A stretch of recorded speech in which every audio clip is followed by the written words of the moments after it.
அன்பு சொந்தங்களே, நேத்திக்கு நடந்த நிகழ்ச்சி என்னன்றது உங்கள் எல்லாருக்குமே தெரியும். ஒரு துயரமான நிகழ்வு நேத்திக்கு நடந்திருக்கு. அதாவது 40 பேரோட உயிர் வந்து பார்த்தீங்கன்னா போயிருக்கு. எதனால் போயிருக்கு அப்படின்னு நீங்கள் நல்லா யோசித்து பார்த்தீங்கன்னா, ரொம்ப ரொம்ப மோசமான காரணத்துக்காக போயிருக்கு. அதாவது ஒரு மக்களுக்கு நல்லது செய்யக்கூடிய ஒரு தலைவர் வந்து வராரு அப்படின்னா கூட இவ்வளோ கூட்டம் கூடுமா? அதுக்காக நான் வந்து இப்போ தாவேக தலைவரை வந்து நான் வந்து தவறாக பேசலை. அவர் வந்து பார்த்தீங்கன்னா வந்து நல்லது செய்கிறதுங்கிறது அடுத்த விஷயம். இப்போ நேத்திக்கு கூட்டம் எதுக்காக கூடுச்சுன்றது உங்கள் எல்லாருக்கும் தெரியுமா?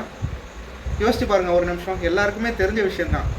நேத்திக்கு அவரை பார்க்க போனது நம்ம எதுக்காகனா, துப்பாக்கி, கத்தி, கில்லி, போக்கிரி இதனால தான் நம்ம நேத்திக்கு போனதுக்கான மக்கள் கூடினதுக்கான காரணம், அதை ரசித்த அந்த நடிகர் வந்து எப்படி இருக்கார் அப்படின்னு பார்க்கறதுக்காக தான் போனோம்.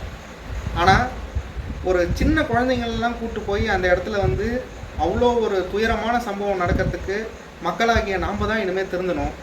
இது வந்து அவர் தாவேக தலைவரோ இல்லை வேறு யாரோ வந்து பார்த்திங்கன்னா நீங்கள் போங்க அப்படின்னு சொல்லி நம்மளை வந்து வற்புறுத்தலை. நம்மளே வந்து ஒரு மாயையில் போய் விழுந்து இவ்வளோ பெரிய துயரத்தை நம்ம வந்து இது வந்து பார்த்திங்கன்னா ஒரு வரலாற்று நிகழ்வாக போயிடுச்சு.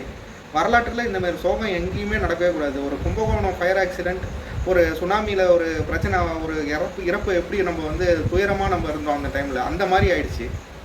இனிமேல் இந்தமாரி நடக்கக்கூடாதுன்னா மக்களாகிய நாம் தான் திருந்தணும். ஒரு காலத்தில் காமராஜர் மாதிரி மக்களுக்கு நல்லது செய்பவர்கள் கூட வந்து ஜெயிச்சுட்டு மக்களுக்கு நல்லது செஞ்சுட்டு திரும்ப அவங்க ஒரு சுற்றுப்பயணம் வராங்கன்னா இவ்வளோ கூட்டம் வராது. ஆனால் ஒரு சினிமா, நான் ஒரு மூவி ரிவ்யூவர் தான். நான் சினிமான்றது எனக்கு ரொம்ப ரொம்ப பிடிக்கும். ஆனால் அதுக்காக மக்கள் வந்து இவ்வளோ பெரிய ரிஸ்கில் போய் உயிரை விடுறதுங்கிறது வந்து நம்மளால் அதை ஏற்றுக்கவே முடியாது. அவ்வளோ பெரிய விஷயம் கிடையாது அது. ஒரு என்டர்டெயின்மெண்ட், ஒரு வாழ்க்கையில் ஒரு என்டர்டெயின்மெண்ட் தான் சினிமா. அது மேலே இருக்கக்கூடிய ஒரு மோகத்தினால இவ்வளோ உயிர் போயிருக்கு அப்படிங்கிறது ரொம்ப துயரமான விஷயமா இருக்குது.